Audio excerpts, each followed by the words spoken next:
Éternel, merci. Tout puissant, merci. Sois avec nous. Aide-nous. Seigneur, que ton esprit nous conduise. Aide-nous à rester dans ta volonté. Fais-nous faire ta volonté éternellement. Que tout mal qui est envoyé et qui veut nous rendre visite. Seigneur, éloigne les Seigneur, au nom de Jésus-Christ. Amen. Amen. Amen. Amen. Soyons-nous dans la paix du Seigneur.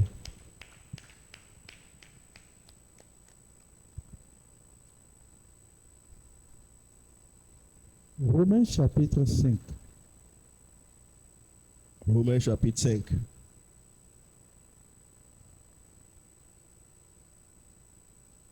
Romains chapitre 5.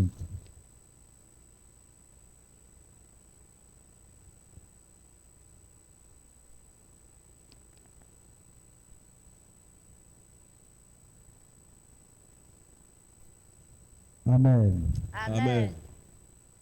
Il y a verset 1er fois, maintenant verset 17. Amen. Amen. Étant donc justifiés par la foi, nous avons la paix avec Dieu par notre Seigneur Jésus-Christ.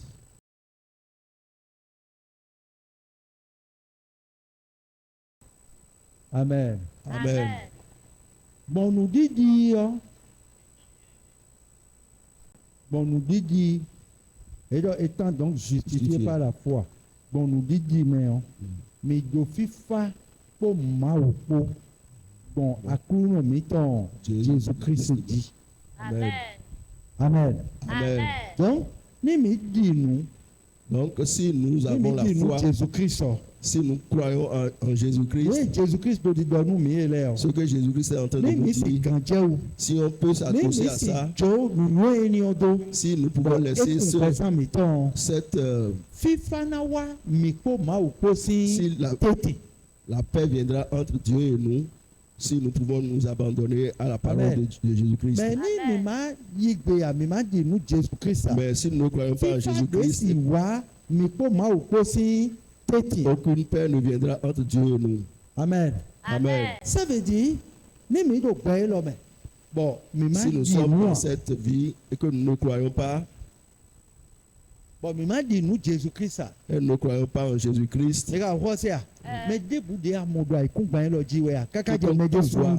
Jusqu'à moi-même, si tu n'acceptes pas d'avoir foi en Jésus-Christ, nous disons Jésus-Christ. Crois en Jésus-Christ. Si tu vas accepter de demander à Jésus-Christ de conduire sa vie, je ne veux plus faire ma volonté propre. Amen. Amen. Amen. Amen. Que la force de Dieu soit avec nous. Amen.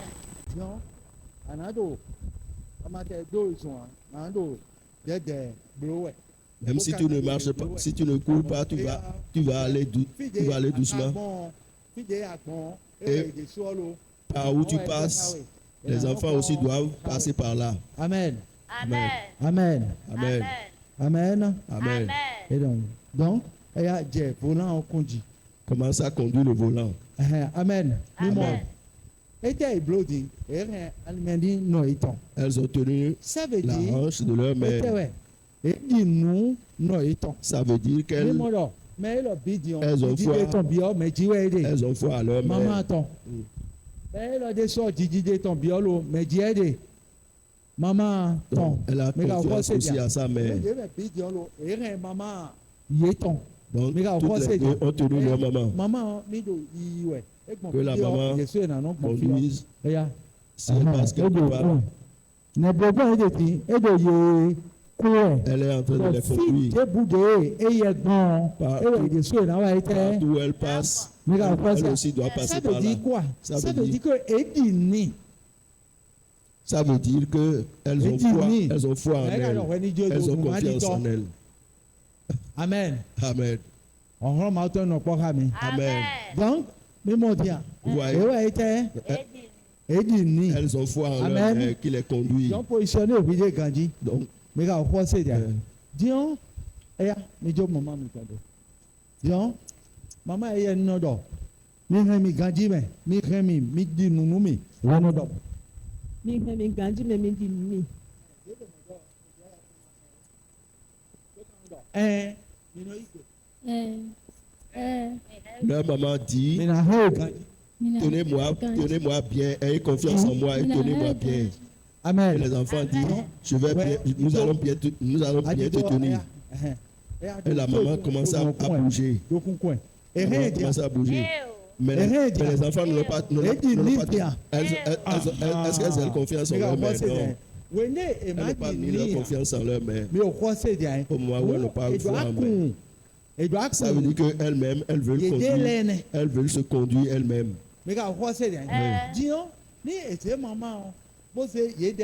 Si on prend la maman et elle-même,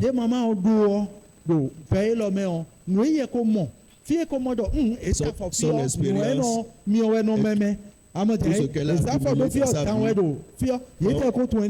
Quand on met le pied ici, il y a le serpent, il y a le feu. Si elles n'acceptent pas qu'elles conduisent leur vie, elles se mettent à l'écart. Elles vont mettre leurs pieds où elles ne doivent pas poser leurs pieds. Ceux qui ne doivent pas les mordre, va les mordre. Est-ce qu'elles auront la paix comme ça? Elles n'ont pas la paix. Vous comprenez? Amen. Amen.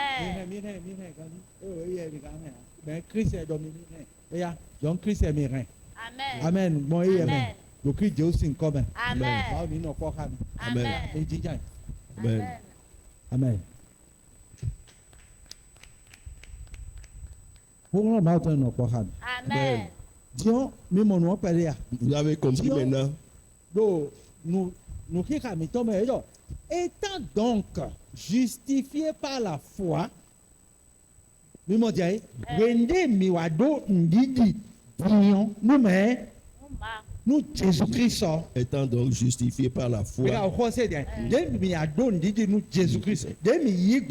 Quand nous avons accepté, on a demandé à Jésus-Christ de nous conduire à travers sa parole. Au moment où nous avons accepté de tenir Jésus-Christ, conduis-nous. En ce moment, nous avons la paix avec Dieu par notre Seigneur Jésus-Christ. FIFA. C'est en ce moment qu'on a la paix avec Dieu. Jésus-Christ dit. À travers Jésus-Christ. Donc, quiconque ne croit pas en Jésus-Christ,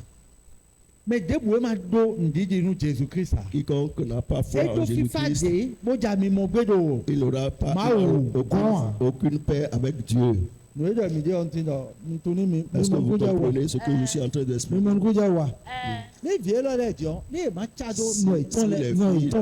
Si elles ne s'accrochent pas à leur mère, est-ce qu'elles auront la paix? D'accord.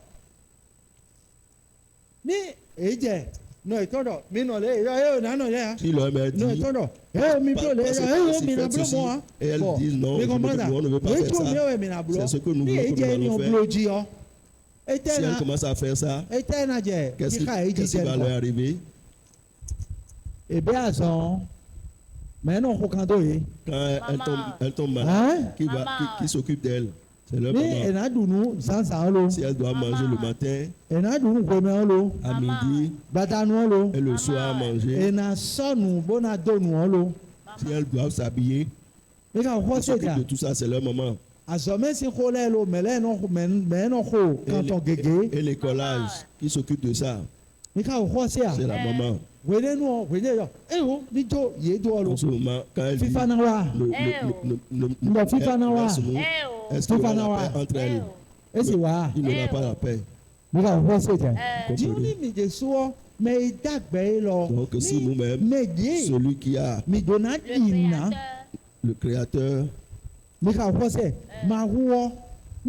Tout-Puissant, si nous devons connaître ewo mawu sese do C'est dɔni wa kunu Jésus-Christ mi que nous devons ni ye wa kunu mi o accepter d'abord. mina mɔ Parce que c'est lui qui a été ɛsɔkɛ envoyé mi ka pour kɔ se dia mourir pour Bon. nous, pour se mina sacrifier si pour nous. mɔ hɔnhɔn atsɛ de On aura enose la- mawu fi na o on aura kristu dzi la- wɛ kristu mɛ wɛ eze atsɛ mɔ nkɔtɔn do La puissance là est Amen. mise en La Jésus-Christ. puissance pour être enfant de Dieu est mise en Jésus-Christ. Christ. amen Amen. diɔn bɛrɛ ko ni wa do mi mɛ mi yawu amen ɔnà ma tɛ nɔpɔ ha mi ɛya ni ɛna dunu diɔn Si elle doit manger, ɛ ɛna mɛ bɔn ɛna tɔ avɔ elle doit, bɔn ɛna ti le yɔ elle doit- ɛ elle doit atsɛ s'appeler. ni yɔ mɛmɛ wɛ ese do Cette force-là, c'est qui on a mis. ɛ C'est Maman, en sa mère qu'on a mis ça. ɛ C'est dans sa mère. mɛmɛ ese atsɛ yo C'est dans sa mère. mama wɔ mɛ wɛ ni ka gbɛ mama wɔ si xɔ Et si elle refuse, minnu mɔ dɔ si elle n'accepte Son plus vie, ce que la maman dit, nyɔnuvi n'obuzu Ouais, tɔgbe tɔgbe yɛ n'o yɛ wa yi bɔn n'o pɔn lɛ Garçon, bɔn n'o des filles, emo mɛ lɛ si nua lo dorment sous les enafi ponts, mi ka ils kɔ sia volent enu la sauvette abuzu et ils deviennent krakanaka joka Krakanaka Joka, mi ka kɔ sɛ de délinquant ewa yi mɔ des délinquants. adigmɛ ka bi nugbo La vérité, adigmɛ ka yi nugbo vérité ou mensonge seul. atún nugbo yɛ atún dɔ tɔgbe lɛ de yɛ Tu sais bɔn qui n'o est si tɔ itɔn gɔmɔ ete o tu eme edo anɔ atsɛ tɔ itɔn ko C'est nɔ parce qu'ils ne itɔn ko veulent nɔ yan. pas rester sous Mais au côté de- l'autorité de leur esi père. wa et de ŋdɔ leur mi mère. bena kɛ nudo wa Ils ne veulent ele pas ne que be quelqu'un les ema commande. di nu tɔ itɔn ko nɔ itɔn ko Au wa moment où ete na jɛ ils n'ont pas foi en leur père et leur mère, ils deviendront, ɔna bɛ si gbogbo ils vont quitter la maison, kabi mɔ ya ils vont quitter le bɔn toit familial. nue gbɛ itɔn lɛ do kukun ye bɔ Et ce ete que- mɔ dɔ nudagbe wɛ ɔ Et ce que leur ena copain jɛ leur nɔ montre, santi leur mi ye jɛ apprend. nɔ santi ɔ ena wuzu ndego tego Quand ils vont commencer kabi mi kɔnpɔn ta à faire comme ça, donc leur ni copain, ìdíjà yɛ do ils vont fún devenir abawo des délinquants donc comme ni leurs ìdíje copains. sɔ mi ma De na la yi même façon, ndego tego Que wa. nous-mêmes ne soyons Mika pas des kɔse dɛ délinquants. mawɔ Dieu, Jésus Christ wɛ mawu sebe fine Dieu, bɔn ni mi Jésus-Christ, ìmúyàn pour que si nous bóyí croyons en ìgbéni lui ìwé do dídɔwɛ et ɔ nous acceptons ce fífa qu'il de est en train eyín de nous mawu dire, tɔn la bɔn mawu paix qui est sɔgbɔ en te Dieu, ɔ mina si wa yi tɛ la paix que Dieu mina a si mise mɔ pour nous, nous Amen. aurons cette paix. amen Amen. donc eyɔ étant donc justifié par la foi nous avons la paix avec Dieu par notre Seigneur Jésus Christ fífa mi tɔn kpɔ mawu kpɔ mɛ dziwɛ gbɔn. Jésus-Christ. Jésus Christ dit, wɛ Amen. amatɛ mesi mɔ fifa de Jésus mɛ Nous voa n'allons avoir aucune paix en dehors de Jésus-Christ. mi ka xɔ sia Amen. mesi mɔ Nous n'aurons aucune paix en dehors de Jésus-Christ. amen Amen. verset 17 ɔdɔ Le verset 17 dit, si par l'offense d'un seul la mort a régné par lui seul Moi, nous allons mettre le coton et rien. Kouao. amen Amen.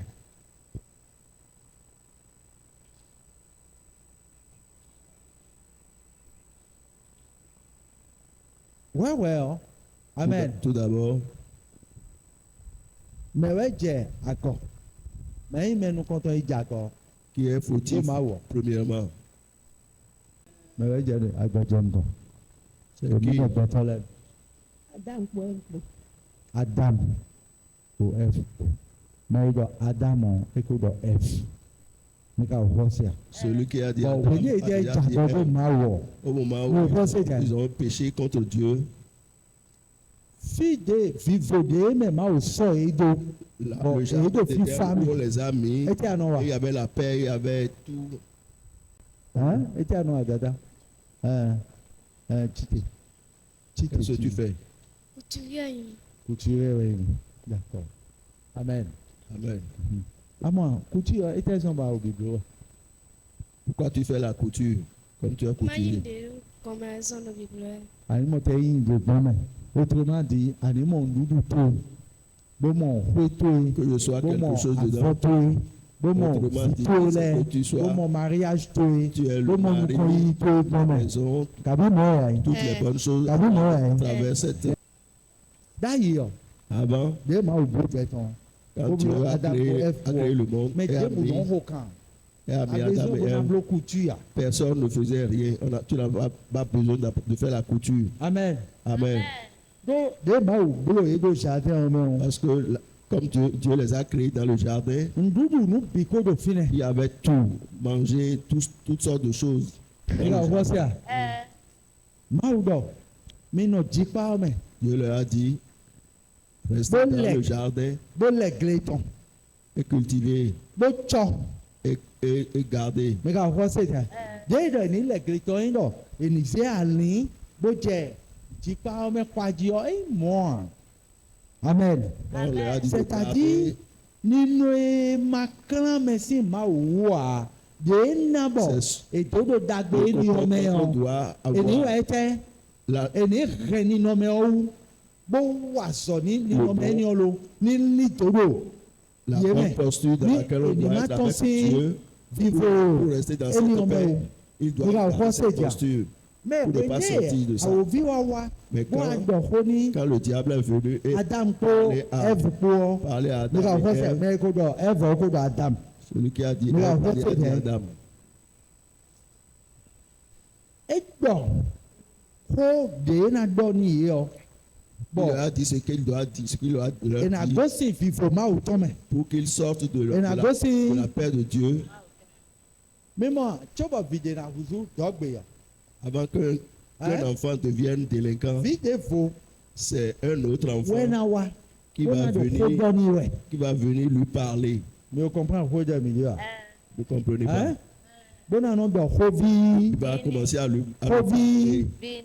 à lui, mi ka fɔ si à a lui dire des o ye paroles yo ko mielleuses vi alors que dɔ c'est ni pas wɛ vrai. o e de sɔ ena yi gbe ni xɔ Au moment où l'autre est en train de lui dire des mi o choses, comprend da il va accepter, amen Amen. egbe diɔn il va se laisser à la parole.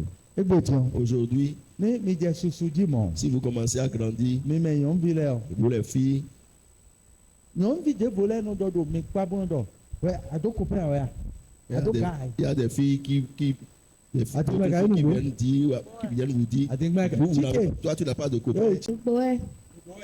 donc wele do di dɔ nu dɔ ado gaa ye ado kete a ye Quand elle commence à te dire, tu n'as pas de alɛ bras, ko do eni ɔkɔn elle va te ete dire, toi, tu es encore à ce niveau-là. kete amɛ ne ye jɛ Tu n'es pas mɔdɔ ti évolué yɔ du tout. ŋunyana jɛ huhu edzi Quand elle commence à dire ça, tu vas commencer Attends, mais à avoir quand même, honte.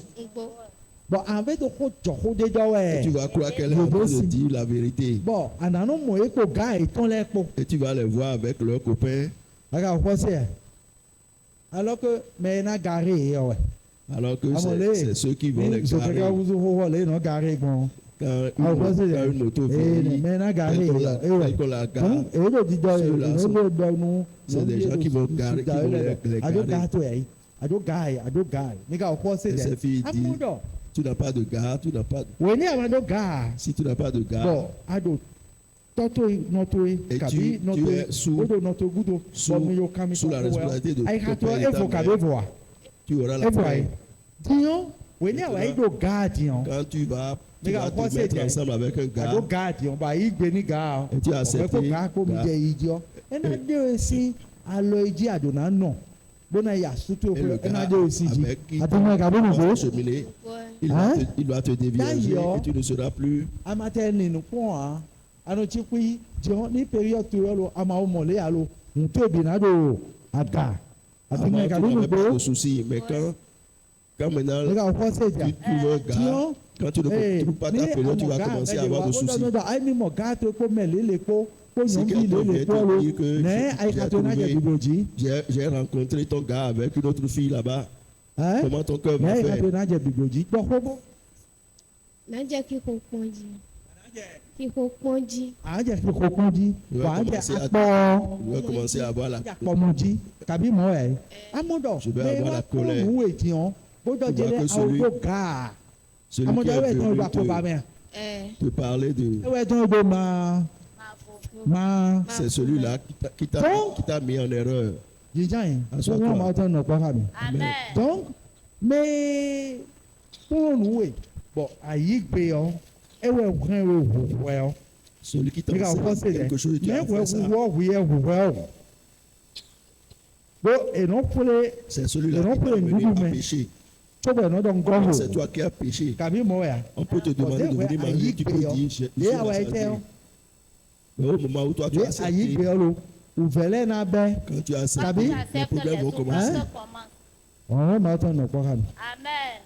Venez, à Déou. Quand tu es en train, Bon, et mon gars, tu peux, et on dit Sophie, qu'on a quoi? ton gars avec Sophie, à faire bon, allez, bas, règle tu peux. et tu Bon, as perdu encore tes règles. bon, voyez ça, moi, d'attendre, et Tu mi mo, crois que tu es enceinte, vivre le nègre, on dit.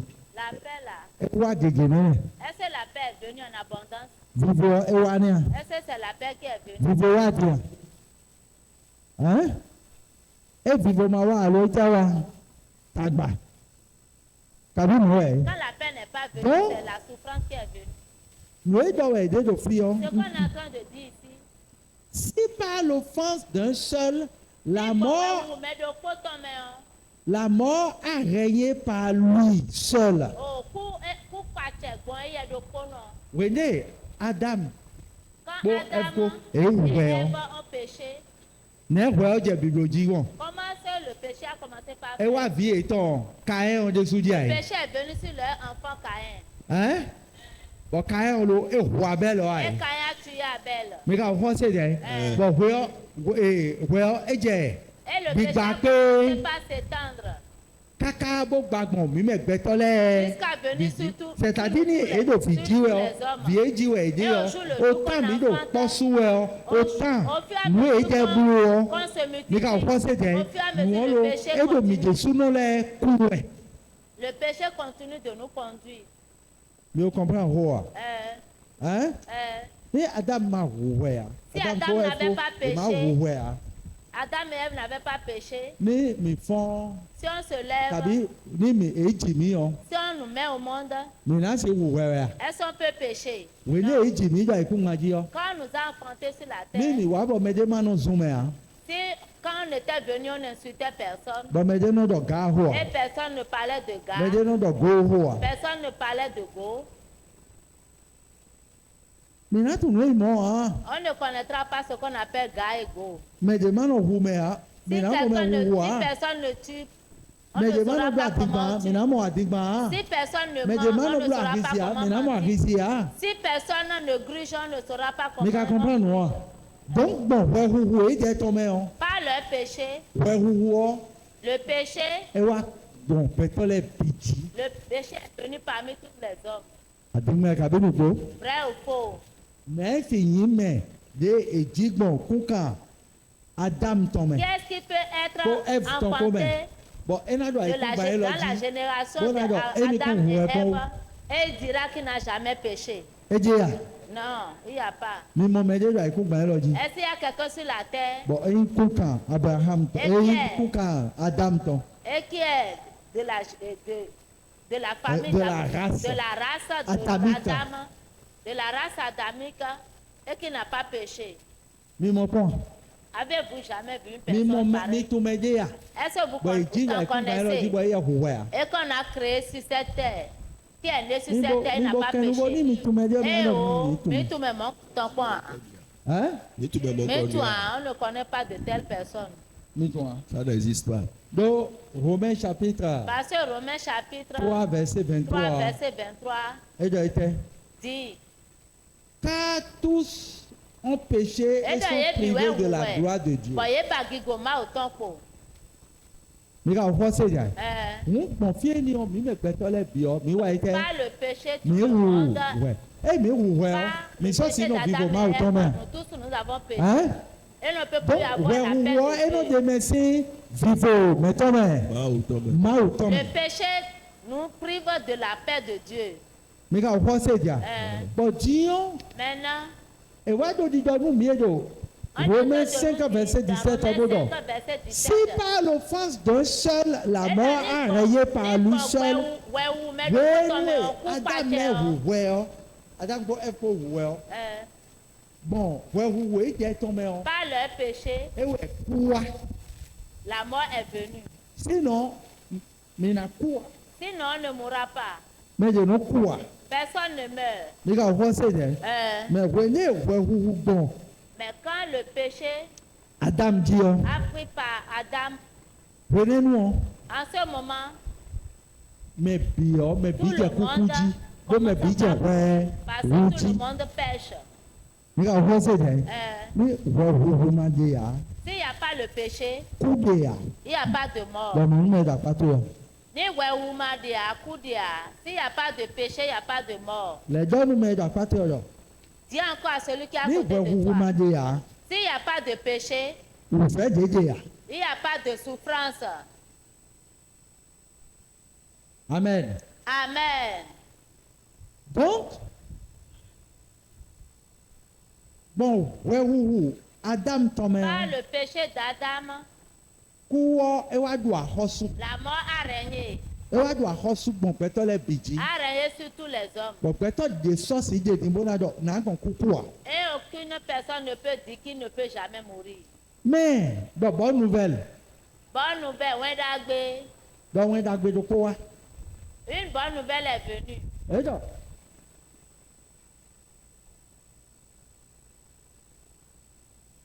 si par l'offense d'un seul la mort a régné par lui seul Òkú pàṣẹ gbọ́n yẹ do kpọ́nà jí ọ.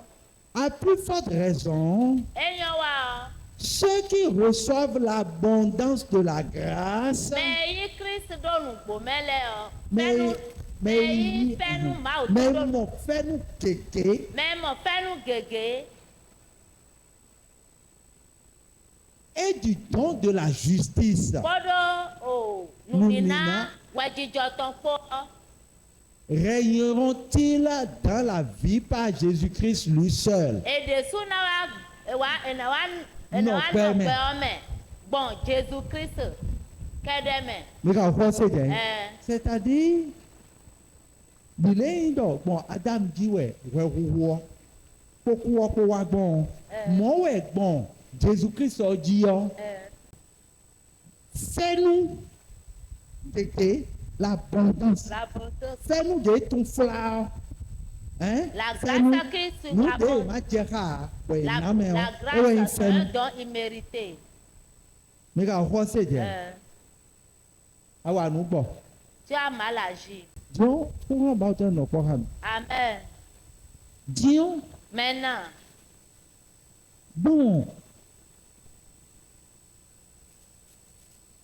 C'est-à-dire, ni awa nous do, awa nous patron to, si tu fais quelque chose à ton patron, ni par exemple, à des ciseaux do, avant mais bon, agbo, avant bon, à rien avant si tu play. découpes mal le tissu, Mais debout, ma tête donne debout nous ya. si personne ne te dit rien, Était à quoi, était, ne me des sous ko ni ni mo. toi-même, tu penses Tu vas quand même ton quoi wa.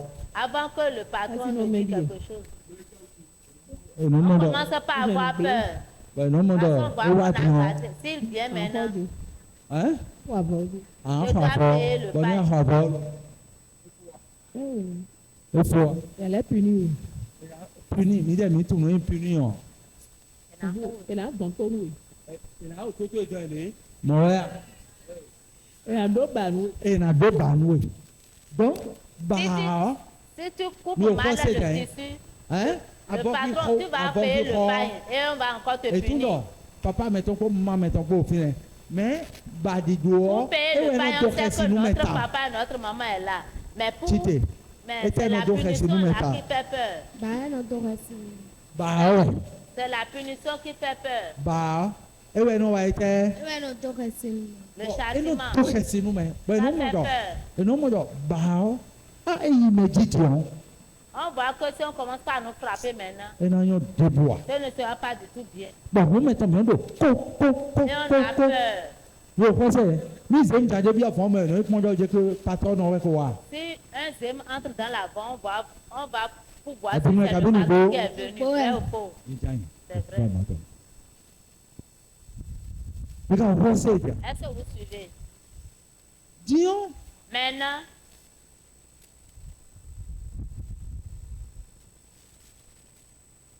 eɖɔ ni awa ni wònye ehuto ɖo xixo mɔ Quand tu as peur ainsi, bɔn gàtó wa et ton patron vient, bɔn asɔ vo doboa et tu n'es plus à l'aise, adɔ patron et tu dis patron, ka ne minɔ blo gɔn minɔ igɔntɔn yɛ minɔ dɔni yɛ adɔ patron nsɛ avɔ gbɔ tàbí ní avɔ gblé yɔ vous allez vers le patron et lui dire j'ai mal coupé le tissu.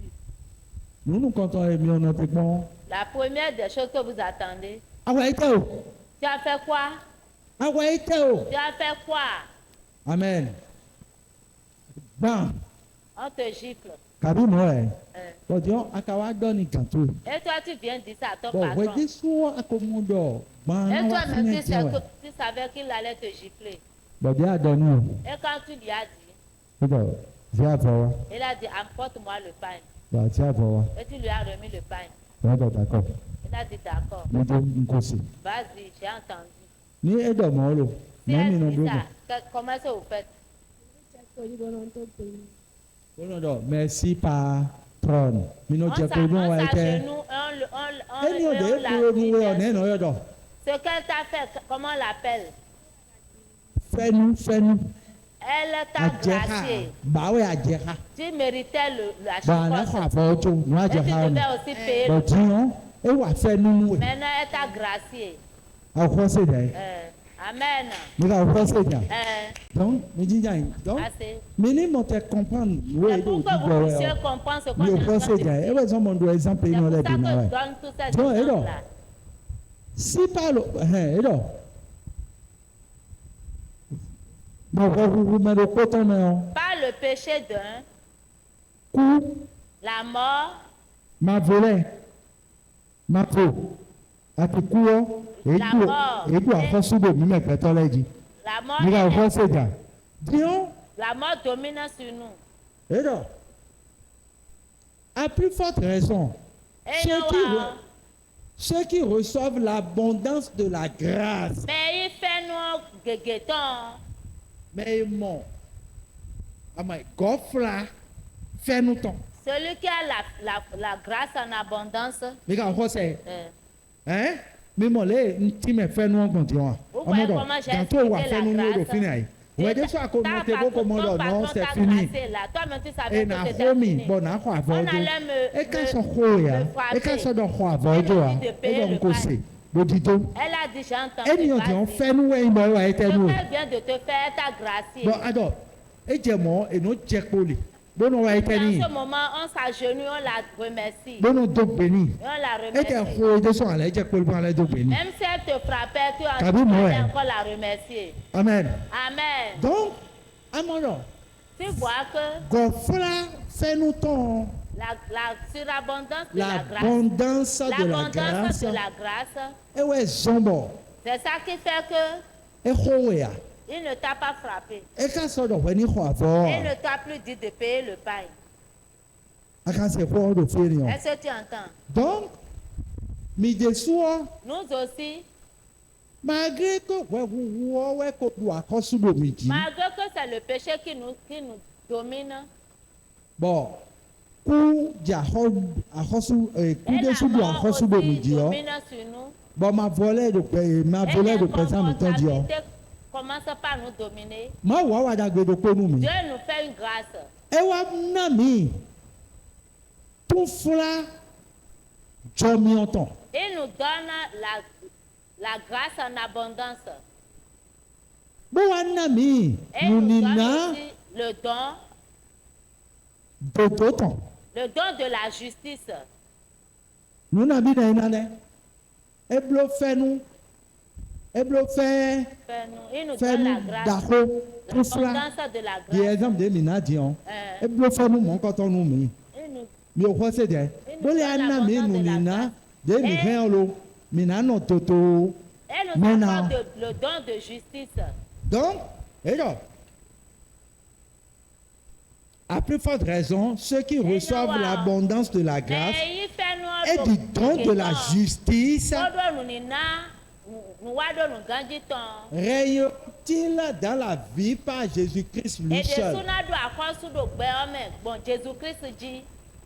Jésus-Christ fait des òun mi de sọ mi náà jẹ Nous nù dàgbé aussi. wa jí Nous allons commencer par agir ẹmẹ nù yẹnyẹn yẹ Ádámù wa en ayant de bons comportements. C'est le Et mauvais c'est chose doué, mais que doué. Adam diọ avait fait qu'on a máa wà évité avant. wúzẹ Jésù Kristo Quand di Jésus- Quand Dieu a envoyé di Jésus-Christ, tún fúlá fẹnu tán il l'a envoyé comme l'abondance de la grâce. mi ka fọ sẹ bọ fẹnu ènìyàn Et mẹ ọ cette grâce, mi lẹ mọ nùnìnà par cette grâce, nous avons encore le don de la justice.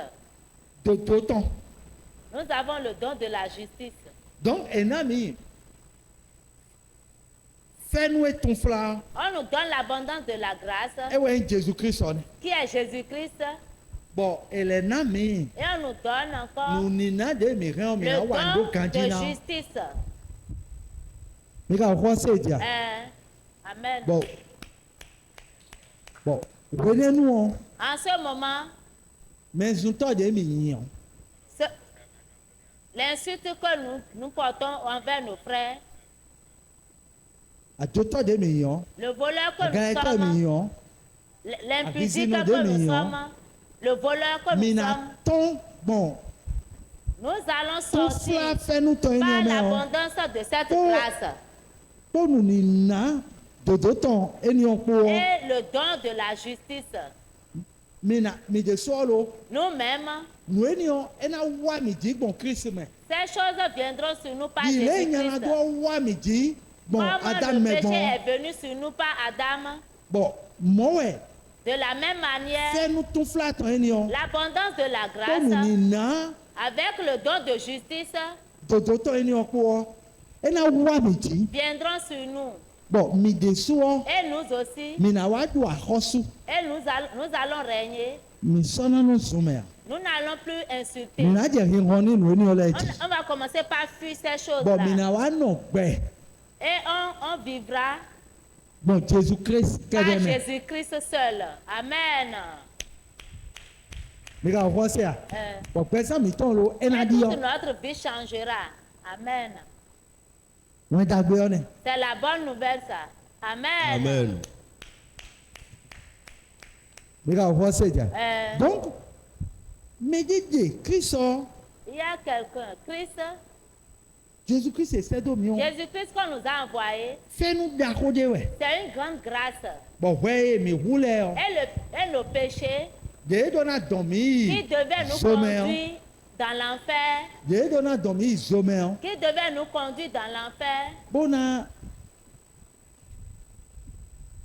bɔn mi ma sɔnna si mɔ dagbe ma o tɔn lɛ et on yan ne pourra plus aussi bɔn mi ma accéder sɔ si nɔ aux sɛko bonnes to mɛ choses de Dieu et nous ne pourrons pas rester dans le ma o royaume gbɔn de Dieu. Jésus Christ di. Dieu a pris par Jésus-Christ.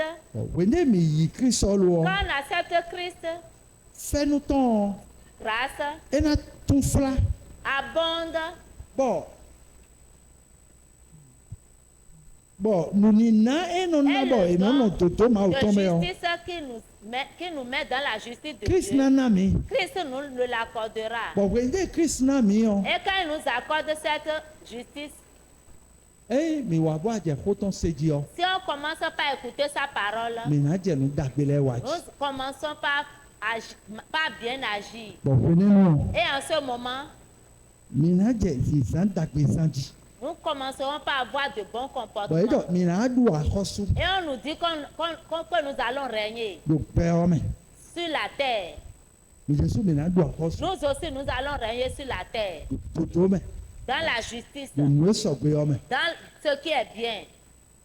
amen. Amen.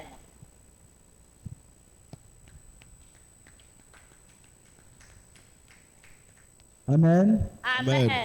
Donc,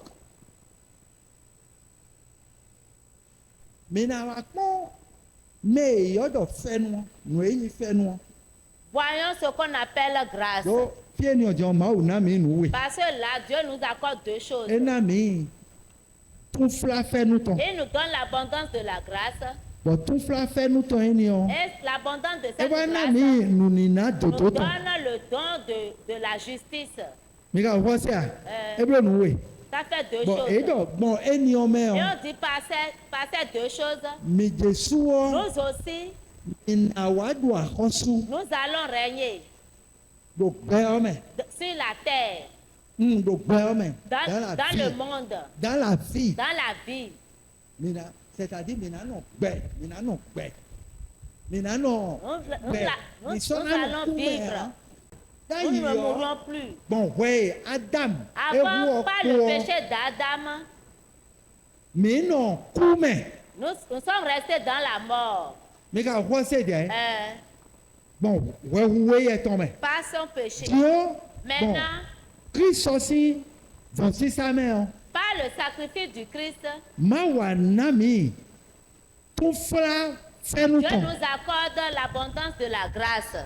Bólẹ̀ ná mi Et nous mùnìnà accorde le don, èyí dòtò mẹ́ni náà tán le yẹ. don de la justice. Bọ̀ tiyan Et maintenant, mi sọ́nà kú wa. nous ne mourrons plus. Mi nà yọ àdùn àkọ́sù dò Nous allons bẹ́ẹ̀. régner dans la vie. Òun mi nà nọ bẹ́ẹ̀. Nous allons vivre Kaka dó ìdó yìí. juste dans l'éternité. Amen. Mo jẹ́ mẹ́ka tíya. Bọ̀ ètè ìyọ́dọ̀ fẹ́nu. Qu'est-ce qu'on appelle grâce? Ní mi máa tùnú èyí fẹ́nu hàn. Si on ne connaît pas ce qu'on appelle Bọ̀ grâce, èdọ̀ tún fúra fẹ́nu tán. et qu'on parle de l'abondance de la grâce, Mi nà kó pàánù èdùn nous ọ̀yìn. n'allons pas comprendre ce que Mi c'est. ká nà tùnú è dòdò ọ̀dẹ̀sù eyín Et hàn. on ne comprendra pas aussi la justice. Tite chapitre 2. Allons dans Tite chapitre 2. D'abord, tu vas me dire Tite Avant chapitre 2. Tite chapitre 2, Mais Jean chapitre 3, verset 16. lisons Jean chapitre 3, verset 16.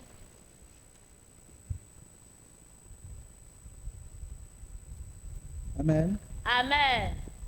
Jean chapitre 3, verset 16. Et donc, car Dieu a tant aimé Donc, le ma monde. nous Donc, gbé Ni edo gbe o, ma o yin wanu yen ko e ko, do ma o yin wanu mi. Dieu m'aime. Dis Do Dieu ma o yin wanu m'aime. mi. Dieu m'aime. Do ma o yin wanu mi. Dieu m'aime.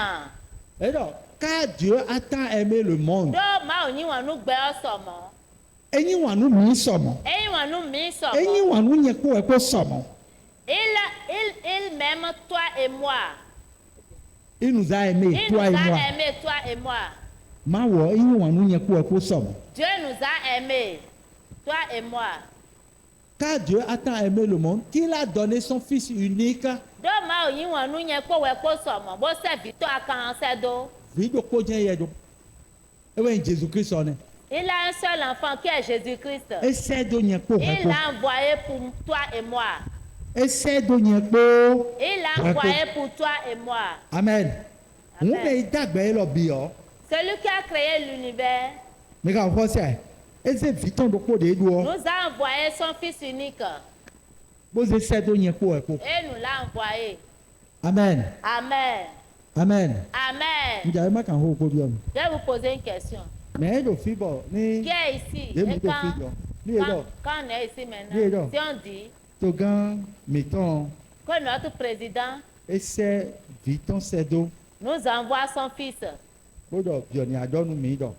de venir nous dire, So mi he o mi na adu khai mi do azan de le le. venir dîner avec lui un jour. Il va nous donner le jour. Amen. Amen. Bon, mi mu e. Bon, e jete. Si Et mo il est to. descendu de la voiture. Bo wa. Et il est O venu. do me chele mi do Et fini. dit, il nous salue. O do. Il dit, le président, je suis le fils du président.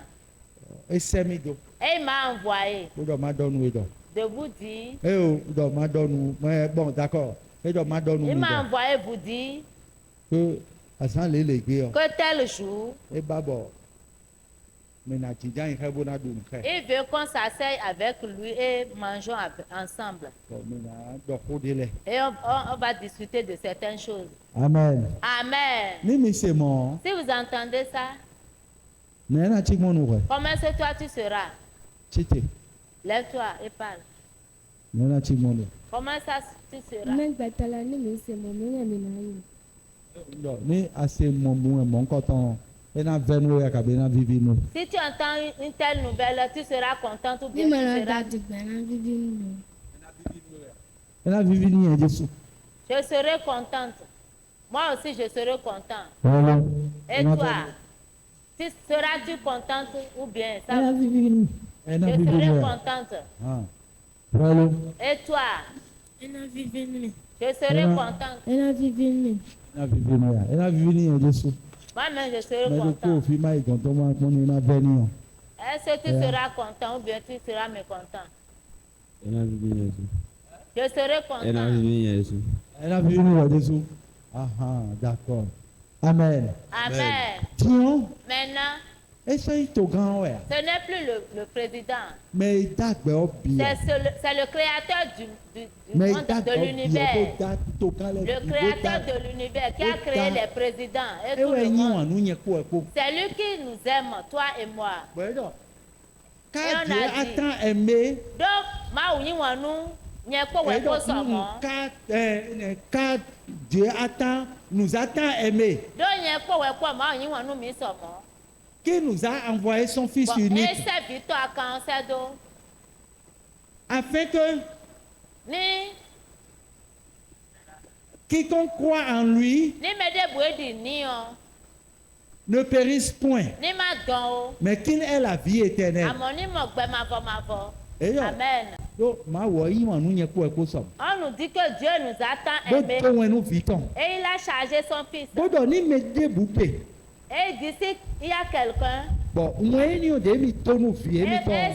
cette nouvelle que je charge Ní mon méje fils. bùpè nà. Si quelqu'un croit en cette nouvelle, Mais on s'en a quoi? cette personne ne mourra plus. Mais ena nọ gbẹdẹ ema nọ vọ Mais amẹ. cette personne aura la vie éternelle. Amen. Amen. Amen. Mawu Dieu, ye fẹ domi yan. le Christ qui nous a envoyés Edagba wu xẹlẹ de mi na zan de diyan yi.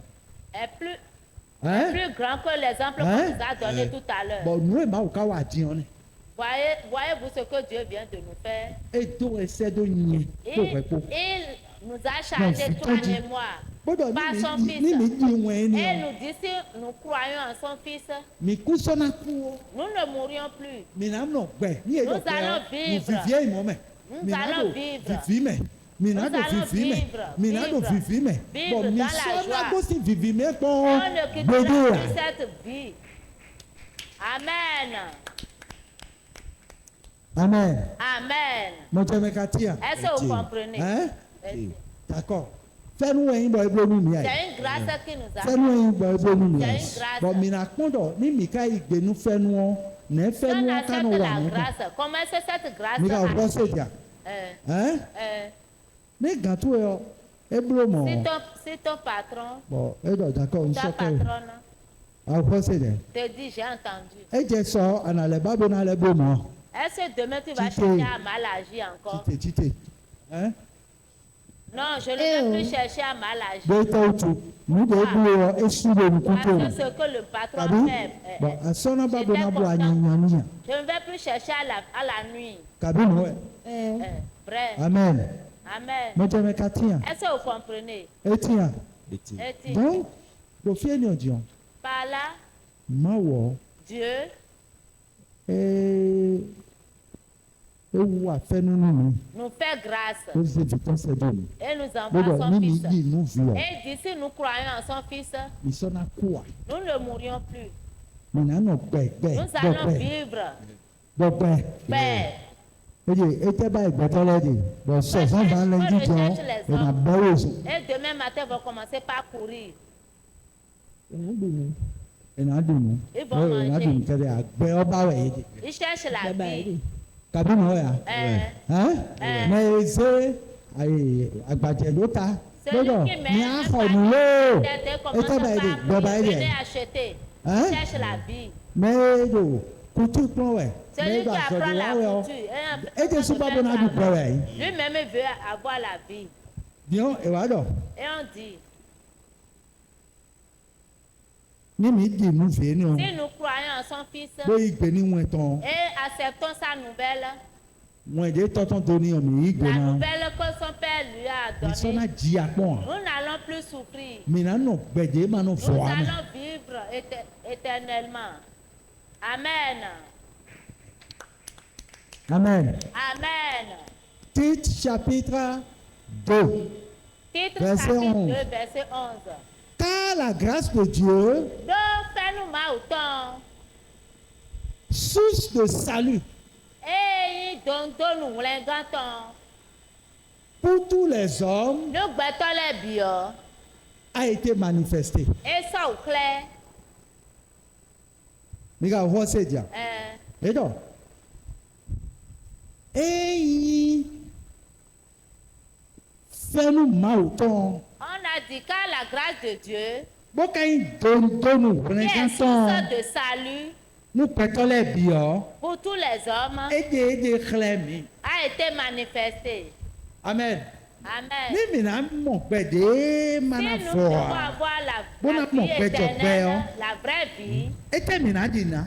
nous allons croire quoi? Hein? Mina di ni xɔ de. Nous allons croire la parole Maaw viɔ eyi si maaw gɔn. que le Fils de Wọ́n Dieu de a eyi apporté yɔ. de la Bó part wa de son donu mi Père, yɔ. qui est Mina di nu venu wɛ nous yɔ. l'annoncer. Nous Bɔn ni allons mi di croire nu cette wɛ yɔ. nouvelle. Mi Si sɔnna nous wa ete croyons ya. cette nouvelle, nous n'allons Mi plus sɔnna ku mourir. wa. On va pas Nous mourir. n'allons plus mourir. Mɛ mina jɛ gbɛde mana fɔ a. Mina mɔ kpɛ ni yɔ. Et là, on aura la vie Bɔn éternelle. mina nɔ vivi de mana fɔ a. Mina nɔ vivi ni yɔ mɛ. Et nous allons rester dans la joie éternelle. Ewe yi dɔ. C'est pour ça qu'on a dit Do fɛnu maaw qu'à tɔn. la grâce de Dieu, Mi ka hɔ se jɛ. Eyi dondonu ŋlẽgãtɔn. qui est la source de salut, Ewa de xlẽ mi mɛ kpɛtɔ lɛ. s'est manifesté à nous les hommes. Jamais. Elle nous enseigne, c'est-à-dire Elle fais-nous nous maaw prend, tɔn. mais ouais. Eyi Christ sɔ. La grâce de Dieu qui Oui, est de Christ Christ, sɔ hɛn o. la nouvelle que Christ a, Mi ka hɔ se jɛ. euh, De maaw zeni nu mi yɔ. la nouvelle que Dieu lui a chargé de nous Ewa yi dɔ. apporter, Elle nous enseigne, fais-nous enyɔnɔ kplɔ mi cette dɔ. grâce nous enseigne Mi dɔ mi ni gosi gbɛnyanya mɛ. à quitter la mauvaise vie. Do gbɛnyanya. Parce que la mauvaise vie Eno dɔn ku wa gbɛtɔ dzi. nous apporte la mort, Eno dɔn ma vo wa gbɛtɔ dzi. donne l'inconfortabilité. Amen. Amen. Adigbe ka enu go. Nous bois. Diɔn fɛnu wɛ do mɔ kplɔ mi ye mɛ. C'est cette grâce qui nous apprend. Mi ka hɔ se a. Gbɔdɔ mi tɔn si gbɛnyanya mɛ. Sortez du mauvais, de mauvais De comportement. l'impiété. De l'impiété. Et aux convoitises mondaines. Et aux convoitises mondaines. Mi hɔni nu dzro megbe me fiton le. Mi ka hɔ se diɛ. Euh, Hein? Aya. Mɛ biblo mɛsa gaga couleur nabi. Tout le Couleur monde a cette couleur versée de des mèches couleur jaune. jaune, Couleur rouge, rouge. Mi ka hɔ se diɛ. rose. Hein? Rosa. Nkɔnkɔlɛ. Les Mi ka différentes hɔ sortes se de diɛ. couleurs de mèches. Hein? Par exemple, nyɔnu de tɔnu. La femme qui Ewa fi. Et Hein? ces habits De ne ewa fi yɔ. vont Asatɔn bi do tele. et tous ces qui se sont en l'air. Ewa tɔnu di robe de dɔ ŋu de. On lui a cousu une robe. Yɛ le bɔ eye wa do le ewa do le. Et la robe va en bas. Asalɛ ya. Mi o tun nu edɔ indi wa. Mi o tun modèle wa. Ne na o yɛ dɔ. Edo nkɔ de. Mi o tun modèle ni ayi. Eno tsi di. De eno ado fi ɔnu do atsi pantaculotte dɔn. Eno do atsi pantaculotte dɔn. Bɔn délai bi yɔ. Eno do atsi robe. Mais robe eno gbodo fi. Mi ka kɔ si a. Bɔn gudo fi lɔ lo eno bi. Robe no adi gali. Do fi esi wa fi mɔ. Mi ka kɔ si edza. Mi tunu edɔ ndi wa. Mi o tun wa. Bɔn mi edo yiye mɔ. Bɔn sun lɛ edo asatɔ mɔ wɛ. Si cette femme qui a porté de tels vêtements, quand les hommes commencent par voir ses cuisses, Eyi amanga gbowɛ. si elle est une mangue, Nɔtɔn si ses cuisses nɔnɔ asatɔ de yi sont hàn. des mangues, Bo miya ganji yɔ. est bien mûres, Mi ka fɔ se diya ye. Bɔn ekanu yɔ. et quand les gens commencent par Bɔn goûter, ni ekan manga o do yɔ. qu'ils goûtent à cette mangue, Sopanawa kabi sopanawa. est-ce qu'il n'y aura pas de mouches? Il y aura de A bɛɛ ni mouches. o jɛ wɛ o. Quand tu penses ces choses, Nɛ sun lɛ na bolo gbɔn. les hommes commenceront par affluer vers toi. ìnàjò èdò Est-ce qu'ils vont te laisser seul? njọ ìnàjò èdò Eh oh, ils ne vont pas te laisser. mi comprendre mi ò dẹ̀ ní ọkùnrin yẹ sọ comprendre comprendre tó ló ti kú ìmọ̀ amen Amen. ìnáwó ẹ̀ tẹ́ Ils vont commencer par affluer vers toi. ìnà ìmọ̀ sì tó èdò ni Les hommes ne vont pas te laisser. amọ̀dọ̀ màǹgà ìmọ̀ ò sọnù ọbẹ̀ mi La hàn mangue que Voyez Dieu ce t'a qu'elle donnée can- et qui est bien mûre, c'est toi-même bó zèdò qui kọ́hó as goûté, tu as ẹ̀ fait zèdò sortir kọ́hó ça. ọ̀lọ́ Et quand tu as sùkọ́lẹ̀ laissé ìnáwó ẹ̀ ça tẹ́ en Kọ́lẹ̀ náà ká. ìnàkadò donc les fẹ́nu bouchons màá ò commençaient tán par fẹ́nu màá ò tán ẹnu la akpọ̀n mi dọ̀ grâce de Dieu nous enseigne dọ̀ nù má sọ̀ gbogbo ẹ̀yìn ni que ces choses ne sont pas bonnes. àbúrò mọ̀ Quand tu t'habilles ainsi, nùkánùká lẹ̀ ọ́ èyí sún lẹ̀ ọ́ les hommes vont dọ̀ t'entourer. wẹ́nẹ́ nù ní àdó En ce yìí rẹ̀ moment, ọ́ quand tu commenceras par wẹ́nẹ́ aller, Nicolas yọ ibà àjọ wẹ́jẹ́ quand bí jọ Nicolas t'appelle, tu dis laisse-moi. àìsànjọ́ bless náà yọ Un instant après, Blaise va t'appeler. àìsànjọ́ àmọ̀ Nicodème náà yọ Un instant, Nicodème va t'appeler. àìpẹ̀lẹ́ yọ lo ànámọ̀ Un instant, mẹ́gọ́nà Eugène àmọ̀ Eugène tu verras Eugène. ẹ̀yà àmọ̀ fún Barthélemy Tu verras Barthélemy. ẹ̀yà àmọ̀ fún Nico Et tu verras Nicolas. mẹ́gà ọ̀kọ́ sẹ́yìn díẹ̀ Euh, àti mẹ́gà ẹ̀ nìgbò. vrai ou faux? Bɔn ni eyo mɔ bro wɛ Quand ils ba font obi ça- jɛ kaka ana agbo mi mɔ edo fi jɛ mi awo fi na ɔdɔ mi ɔdɔ jɛlɛ ayan jɛ pɛ din Toi-même, tu verras que, tu te diras que tu es belle. C'est Eh pour ouais, ça, ça doit- il est c'est pour bon, ça ouais. que les hommes t'entourent. wɛnyɛ mɛ de ɔsɛ mɔtò le bɔ anɔ tele fi le yɔ Quand quelqu'un vient garer sa voiture, akpɔn mɔ tu dɔ vas le regarder. ɛyà dɔ ne yanu yi Tu vas dire comment tu t'appelles. wà dɔ ne yɛ mi dɔ dada Julie Tu vas dire que tu t'appelles Julie kabi dada Geneviève ou Geneviève. mi ka fɔ sɛ eti anɔ bo Tu fais quoi? coiffeuse zɛ yi Je suis coiffeuse. couturier yɛ yi Tu es couturière. kɔfi ti anɔ mi Et tu restes où? nɔnɔ gbɛdzo mɛ de Je reste à Gbedjiromede. au 4e vent après la pharmacie amen. Amen. Mekati Esti, wọn bɛ bɔn hɔn na se pɛrɛ ya. est-ce que je peux te remarquer un peu? D'accord. Elle dira d'accord. Elle va entrer dans la voiture. Àbí mɛka yé nìgbò. Vrai ou faux? Nùnà C'est ká vrai. nù àyè. Sùpọ̀ náà ká màá ga àyè. Les mouches vont entourer la mangue. Ẹ́ ekpa gbẹ̀rẹ̀gbẹ̀ fún kákó sísìn rẹ̀. Tu as faim en ce moment. Ekpa bọ̀ mi ìdùnnú. Il t'a accompagné, vous êtes parti Àhánú manger. bá rẹ̀ lé jẹ́nu. Et c'est la boisson que tu aimes qu'il t'a pris. Bọ̀ akọ ìgbé yọ. En allant, Ìgbín àlọ́ sẹ́dọ̀wé yọ. il te donne quelque chose encore. Àwọn àmọ́ tsaki kó lọ àlọ́ tó mẹ́ka yé Tu fẹ́ sẹ́nu. vois 20 000 dans ta main. Àpọ́n kaka. Et tu regardes. Àwọn dọ̀ tọ̀tọ̀ nìkó ẹ̀gbọ̀n fonú mẹ̀dẹ̀lẹ̀ bì. Tonton Nico est différent des autres. Mẹ̀dẹ̀lẹ̀ kó dọ̀ tọ̀pọ̀ wẹ̀ Les yìí. autres parlent seulement. Tọ̀tọ̀ nìkó tí ẹ̀ wù. Tonton Nico, pitié. Àbí mẹ́ka yé nìgbò. Vrai ou faux? C'est vrai. Amen. Amen. Wọ́n fẹ́ nu màá ò tán. La grâce de Dieu Elle nous enseigne à renoncer à est le plus l'impiété promis de nous. et aux convoitises Pour mondaines. qu'un ben pitons-les. Donc, elle n'a donné mi dọ̀ fẹ́ nu ọ̀nà jẹ dọ̀ nu mi jí dọ̀ La yìí. grâce nous enseigne à dire, Àbẹ̀mọ̀ à ń jẹ mọ̀ si tu dídọ̀ fais àwọn ça, òfin tọ̀ tu tomberas dans le piège du diable. Mà bẹ́ẹ̀ mọ̀ o. Ne fais pas ça. Mà zan gbọ̀n mọ̀ o. N'agis pas ainsi. Nù é dò pẹ̀tọ́ lẹ̀ dán wẹ̀ o. Ce qui attire les hommes, Ní mà dán wẹ̀ o. que ces choses-là ne t'attirent pas. Ní mà dán wẹ̀ o. Que ça ne t'attire pas. Ní mà dán wẹ̀ o. Que ça ne t'attire pas. Kaka jẹ fún ẹ̀jẹ̀ akodo síkè àmẹ́. Jusqu'à maintenant, tu n'as pas encore de queue. Hein. Mà lọ ní fóníkò nínà òye síkè o mẹ́. Ne reste pas là et Nico va te donner une queue. Hein. Mi ò kọ́ mọ́ àwọn wa.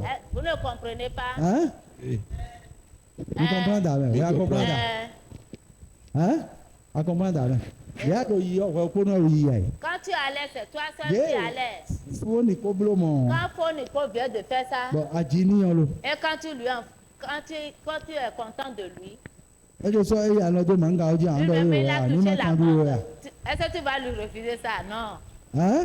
Non. Bọ̀ ẹ kà màá ń ga ọdún ọ̀rọ̀. Quand il a goûté à la mangue, Ẹ wá ẹ̀yìn lọ fi màá ń ga ọbọ̀ ọdún ta wọn. et c'est là où il y a la fertilité, Ẹ rẹ̀ ẹ ra kan tó C'est en ce moment qu'il a goûté la mangue. eya kan do fini o Quand il a goûté la mangue à ce moment-là, ana ba règle to ko tu as perdu tes règles. àwọn ọ̀dọ̀ fún manga e bọ́ de ta wọn wẹ̀ C'est kájọ là où c'est bien fécond que tonton Nico a touché.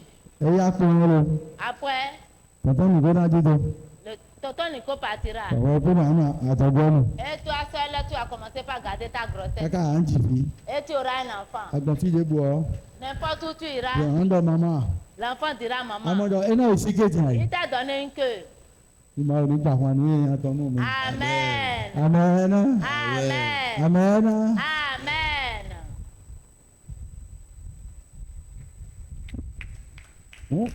nous fẹ́ ní wọn bolo do pẹ̀sán Ce que la grâce nous accorde, c'est ça.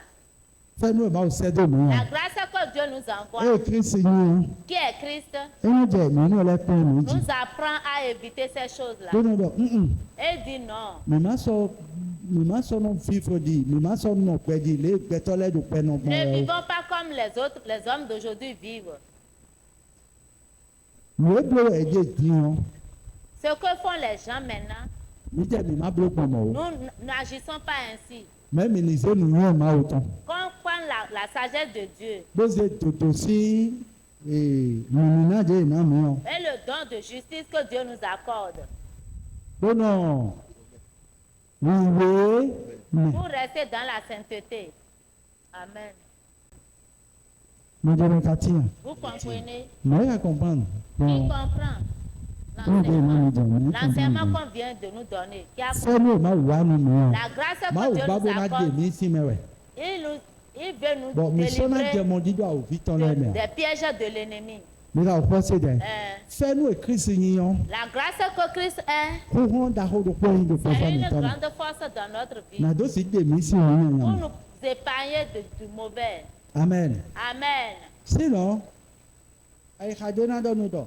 Un Fille, frère te dira, Gàtó vole, èsì sìn bó sàdù. vole la peinture de ton patron Fille. et vends. Yéèyìn coupon gàtó tán lẹ́ ọ. Vole les Fille, coupons de ton fille, patron, beau ta sadu. patronne et va vendre. Kàbíyẹ́nù ìmọ̀ hàn. Euh, Ẹnu ìmọ̀ kàbíyẹ́nù ìmọ̀ hàn. énormément. Wòní àdùnnú kankan Quand tu as volé, une ẹnu première vivi nu fois, mẹ. on est content. Bẹ̀rẹ̀ náà ẹ̀nà rẹ̀ dùn dé fo. Et on dit, on va encore voler. Máa ò ní gbà wọn tán nù mí. Amen. Bó dé mi Que sí mi Dieu yàn nous yàn mẹ. épargne du mauvais. Bó kí jẹ́ ó Amen. sì ń kọ́ mi. Au nom de Jésus-Christ. Amen. Òun bìnà ẹ̀nà mi hàn. Mẹ̀dẹ́gbà kàndé dùà. Est-ce qu'il y a des questions? Mẹ̀bí mọ̀ nkó jẹ́ wà. Vous avez tous compris?